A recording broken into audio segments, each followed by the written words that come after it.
Como sabemos, el sistema digestivo participa en la función de nutrición del ser humano. Es el encargado de obtener los nutrientes de los alimentos que ingerimos, eliminando los desechos que resultan de ese proceso. Para poder llevar a cabo su propósito, cuenta con una serie de estructuras especializadas en cumplir una función específica que trabajan de forma coordinada con el resto y que iremos conociendo con mayor detalle con ayuda de este video. Estas estructuras son el intestino grueso, el intestino delgado, el páncreas, el estómago, el hígado. En la imagen del video no se ve la vesícula biliar, ya que queda semioculta tras el hígado en la parte inferior de este, el esófago, que se conecta con la faringe, que tampoco se destaca en esta imagen, que se comunica con la boca donde se encuentran las glándulas salivales. La ingestión, es decir, la incorporación del alimento, se da en la boca. A diferencia de muchos otros animales, el ser humano no puede tragar grandes trozos de alimentos. Antes debe masticarlo y transformarlo en una masa blanda y húmeda conocida como bolo alimenticio. En este proceso intervienen entonces los dientes, anclados en las mandíbulas superior e inferior, y que agrupados en incisivos, caninos, premolares y molares, muerden para cortar, desgarrar y triturar el alimento. El movimiento de apertura y cierre de la boca, así como la fuerza que permiten la masticación, se deben a los músculos de la mandíbula. 3 pares de glándulas salivales, parótidas, sublinguales y submandibulares, segregan saliva en la cavidad bucal por los conductos salivales. El propio revestimiento de la boca cuenta también con glándulas salivales muy diminutas. La saliva es agua en 95-99%, pero también contiene moco, ciertos iones, la enzima antibacteriana lisozima y la enzima digestiva amilasa salival, que degrada el almidón de la comida en maltosa. La saliva se segrega sin parar para humedecer y lubricar el alimento para facilitar la masticación, lo que se conoce como insalivación, y la posterior deglución, y al mismo tiempo humedece y limpia la boca y los dientes. La lengua, que ocupa la base de la boca, es un órgano muscular muy flexible que puede cambiar de forma, estirarse, retraerse y moverse de un lado a otro. Durante la masticación, la lengua mueve el alimento entre los dientes y mezcla las partículas de comida con saliva. Su superficie superior está cubierta por unos bultitos, las papilas, que contribuyen a la sujeción del alimento y que contienen receptores para el sabor, el calor, el frío y el contacto. Cuando el alimento está bien masticado, la lengua lo compacta en una masa, el bolo alimenticio, aplastándolo contra el paladar y lo empuja hacia la garganta para su deglución. El proceso de deglución implica la acción coordinada de la lengua, el paladar blando, la faringe, la epiglotis, el esófago y varios músculos. Como dijimos, la lengua empuja el bolo alimenticio hacia la garganta, es decir, hacia la faringe de forma voluntaria. Una vez allí, contracciones musculares empujan el bolo alimenticio hacia el esófago. El paladar blando se eleva para impedir que entre a la cavidad nasal y la lengua bloquea la reentrada a la boca. La epiglotis además cierra las vías respiratorias y la respiración se detiene momentáneamente.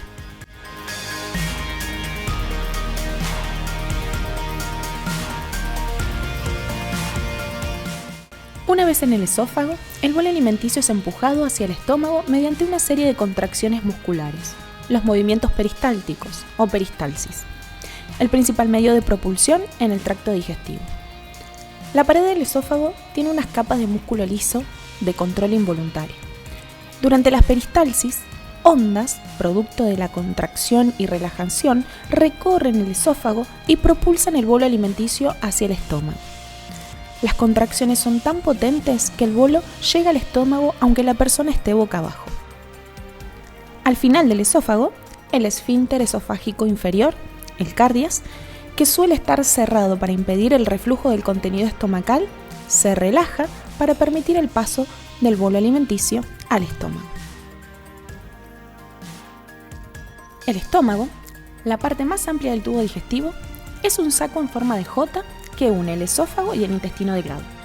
Pueden notarse distintas divisiones superficiales del estómago.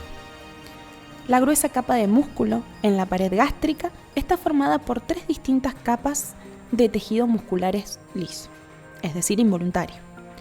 Estas son longitudinales, circulares y oblicuas, lo que le proporciona al estómago la capacidad de contraerse fuertemente en varios ángulos, lo que hace más eficaz su acción mezcladora. El interior del estómago que presenta marcados pliegues cuando está vacío, se encuentra tapizado por la mucosa gástrica, que cuenta con millones de profundas criptas gástricas, como agujeros que contienen las glándulas gástricas, cuyas células segregan los diversos componentes del jugo gástrico.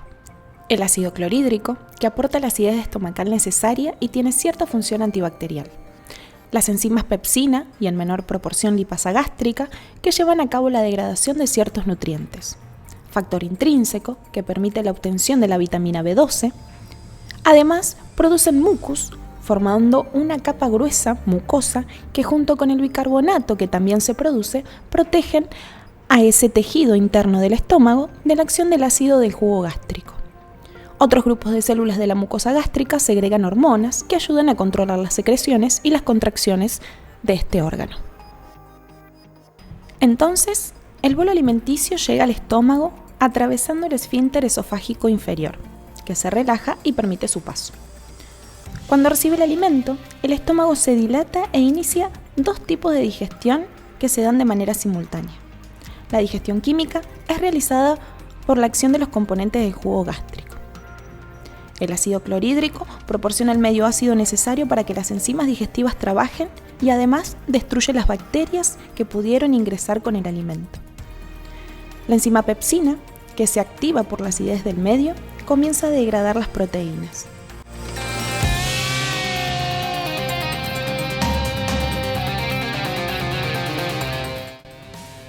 Actúa también la lipasa gástrica que digiere lípidos, como los triacilglicéridos. Mientras tanto, el factor intrínseco se une a la vitamina B12, formando un complejo resistente a la digestión y que permite la absorción de esta vitamina.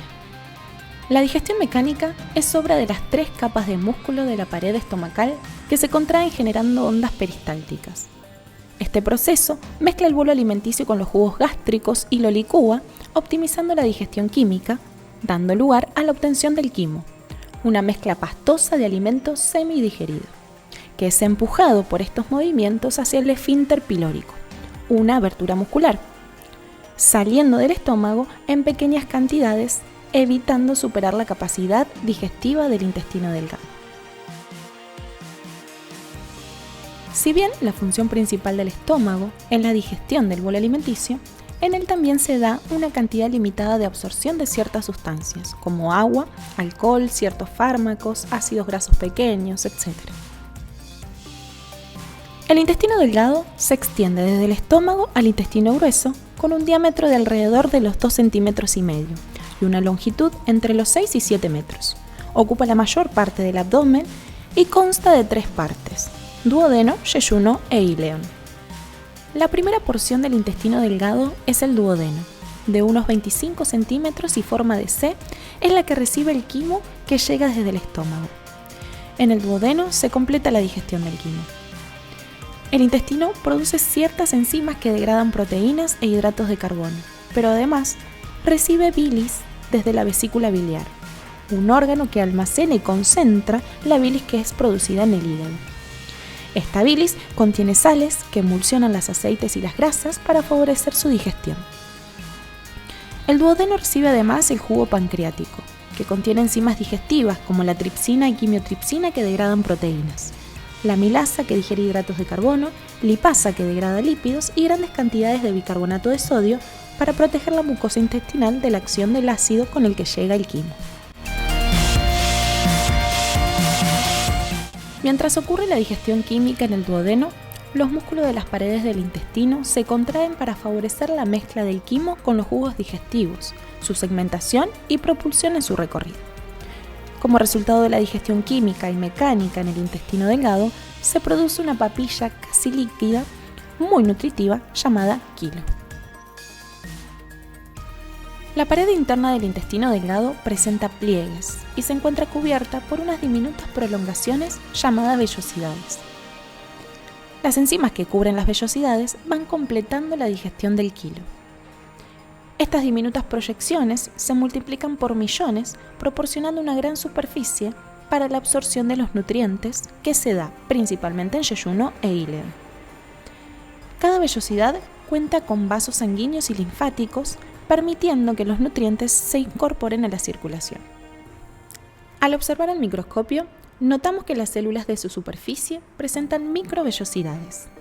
La existencia de las vellosidades y microvellosidades incrementa en cientos de veces la superficie interna del intestino delgado, haciendo de este órgano el principal lugar para la digestión y la absorción, como ya estuvimos viendo. Aquello que no fue absorbido en el intestino delgado se considera residuo de la digestión y se elimina durante la digestión. Estos residuos llegan al intestino grueso atravesando la válvula ileocecal. El intestino grueso tiene unos 6 centímetros de diámetro y entre 1,5 metros y 2 de longitud, y se divide en diferentes regiones. Los primeros 5 u 8 centímetros constituyen el ciego. Luego aparece el colon ascendente, que se ubica en el lado derecho del abdomen, el colon transverso, que cruza horizontalmente, el colon descendente, en vertical del lado izquierdo, el recto, formado por los últimos 17-20 centímetros del intestino grueso, cuyos últimos 2,5 centímetros constituyen el conducto anal, y la abertura hacia el exterior es lo que se llama ano. Su apertura está regulada por 2 músculos, uno involuntario y otro de control voluntario. Durante su recorrido por el intestino grueso, los residuos del quilo se convierten en heces o materia fecal para que puedan ser eliminados, mientras que se reabsorbe agua y sales de sodio, cloruros y potasio para que vuelvan a la sangre. La reabsorción de agua ayuda al organismo a conservar su contenido y evitar la deshidratación, y convierte los residuos semilíquidos en heces sólidas que, ayudadas por los movimientos peristálticos que permiten la segmentación de la materia fecal y el mucus segregado por las paredes del intestino para lubricarlas, se expulsan con más facilidad. Además de residuos de alimentos, las heces contienen células muertas de la mucosa intestinal y bacterias en una gran proporción. Al final del colon, el recto almacena las heces hasta que las expulsa por el ano.